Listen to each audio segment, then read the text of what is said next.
과학의 설명처럼 행복이 실제로 우리의 생화학적 기제에 달려 있다면 영구적인 만족을 확보하는 유일한 방법은 그 기제를 조작하는 것이다. 경제성장, 사회개혁, 정치혁명 따위는 잊어라. 전 세계 사람들을 행복하게 만들려면 인간의 생화학적 기제를 조작할 필요가 있다. 우리가 지난 몇십 년 동안 해온 일이 바로 이것이다. 50년 전만 해도 정신과 치료약에는 오명이 따라다녔다. 하지만 오늘날 그런 오명은 깨졌다. 좋은 뜻이든 나쁜 뜻이든 정신과 약을 정기적으로 복용하는 사람들의 비율이 늘고 있다.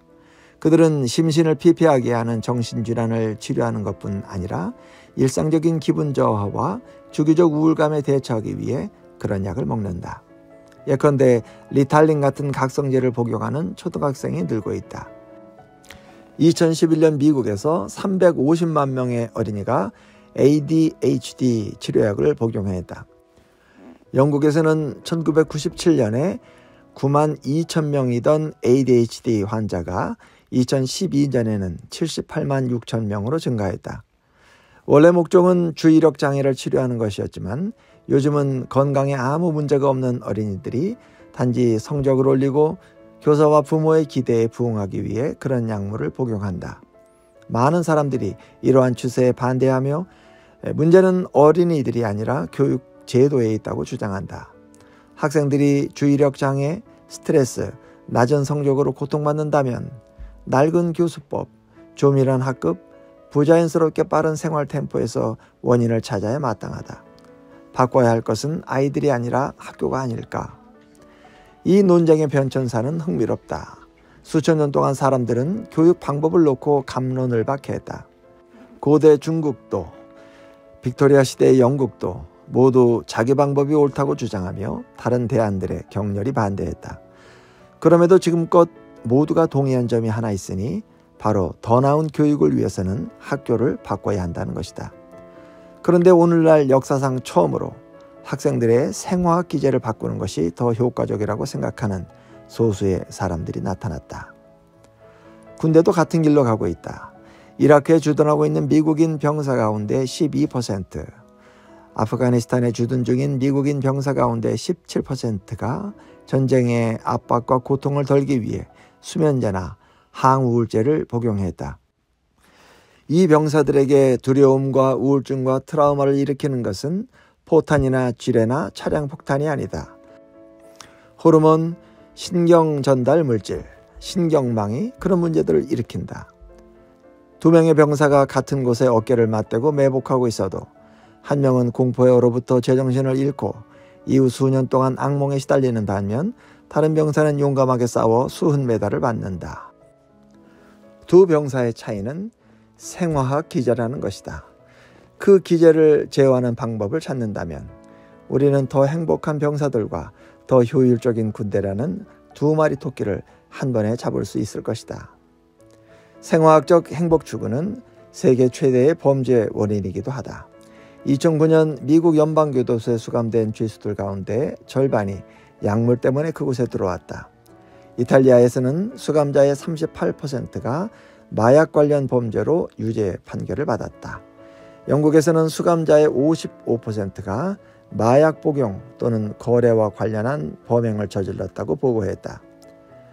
2001년 한 보고서는 오스트레일리아의 기결사 가운데 62%가 해당 범행을 저지를 당시 마약을 복용한 상태였음을 밝혔다.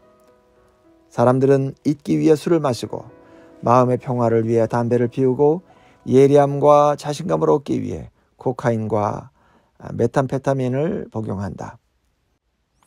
다른 사람들은 공부하고 일하고 가족을 부양함으로써 느끼는 감각을, 어떤 사람들은 적정량의 화학 분자들을 통해 훨씬 더 쉽게 얻으려 한다. 이는 사회적 경제적 질서 자체를 뒤흔드는 위협이다. 국가들이 생화학적 범죄와 인정사정 없는 전쟁을 벌이는 이유가 여기에 있다. 국가는 생화학적 행복 추구를 규제하고자 나쁜 조작과 좋은 조작을 분리한다. 원칙은 명확하다. 정치 안정, 사회 질서, 경제 성장을 강화하는 생화학적 조작은 허가하는 것을 넘어 장려한다.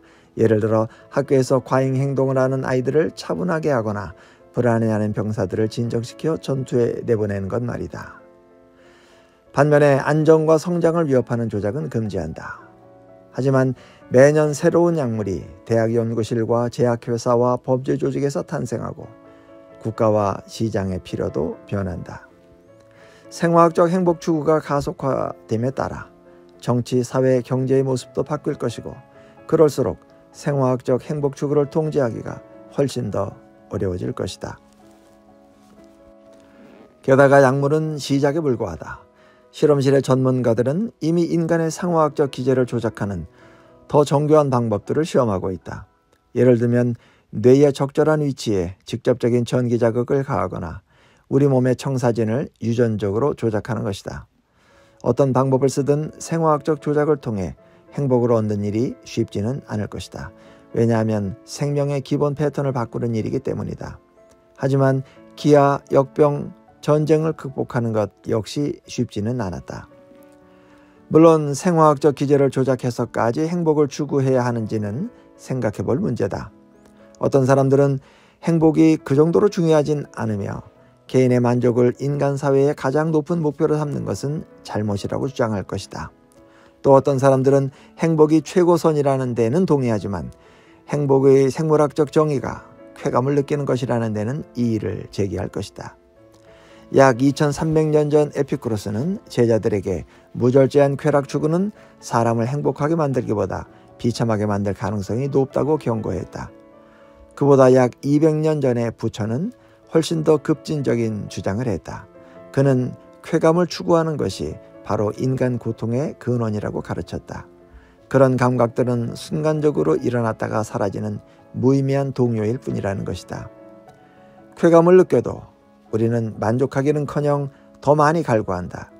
그러니 행복하거나 흥분된 감각을 아무리 많이 경험해도 결코 만족하지 못할 것이다. 만일 내가 찰나적 쾌감을 행복으로 여기고 점점 더 많은 쾌감을 갈구한다면 쉬지 않고 그런 감각을 뒤쫓는 것 외에는 달리 방법이 없다. 마침내 쾌감을 느낀다 해도 그 감각은 순식간에 사라지고 과거의 쾌감을 떠올리는 것만으로는 만족할 수 없기 때문에 처음부터 다시 시작해야 한다. 이런 식으로 수십 년을 계속해도 만족은 지속되지 않는다. 쾌감을 갈구하면 할수록 점점 더 많은 스트레스와 불만을 느낄 것이다. 그러니 진정한 행복을 얻으려면 쾌락을 빠르게 뒤쫓을 것이 아니라 놓아줄 필요가 있다.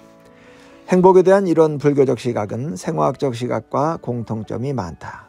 쾌락은 생겨나자마자 사라지고 쾌감을 갈구할 뿐 실제로 경험하지 못하는 한 불만 상태가 계속된다는데 양측은 동의한다. 하지만 문제에 대한 해법은 양측이 꽤 다르다. 생화학적 해법은 한순간도 쾌감에 멈추지 않도록 끊임없이 쾌감을 제공하는 제품과 치료법을 개발하는 것이다. 부처의 가르침은 쾌감에 대한 갈구 자체를 줄여 쾌감이 우리를 통제하지 못하게 하라는 것이다.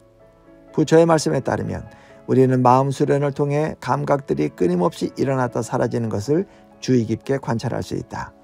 마음속에서 일어나는 감각이 더덥고 무의미한 동요에 불과하다는 것을 알아차릴 때 우리는 그런 감각에 더 이상 끌려다니지 않게 된다. 생기자마자 사라지는 것을 뭐하러 뒤쫓는가? 그런데 현재 인류는 생화학적 해법에 훨씬 더 관심이 많다. 히말라야 동굴의 수도자들이나 상아탑의 철학자들이 뭐라고 하든 자본주의라는 거대한 조직에게 행복은 곧 쾌락이다. 다른 말은 군더더기일 뿐이다. 해가 갈수록 불쾌감에 대한 우리의 인내심은 줄고 쾌락에 대한 갈구는 커진다. 과학 연구와 경제 활동도 그 목표에 맞춰져 매년 더 나은 진통제, 새로운 맛의 아이스크림, 더 편안한 매트리스, 그리고 우리가 버스를 기다리는 동안 한순간도 지루하지 않도록 더 중독성 있는 스마트폰 게임을 생산한다. 물론 이 정도로는 어림없다. 호모사피엔스는 끊임없이 쾌락을 경험하는 데 알맞도록 적응되지 않았으므로 그것을 원한다면 아이스크림과 스마트폰 게임만으로는 안 될 것이다. 생화학적 기제를 바꾸고 몸과 마음을 재설계할 필요가 있다. 그래서 우리는 그 방법을 연구하고 있다. 그것이 좋은지 나쁜지에 대해서는 저마다 생각이 다르겠지만 21세기 두 번째 과제인 행복을 확보하기 위해서는 쾌락이 영원히 지속되도록 호모사피엔스를 재설계하는 것이 필수이다.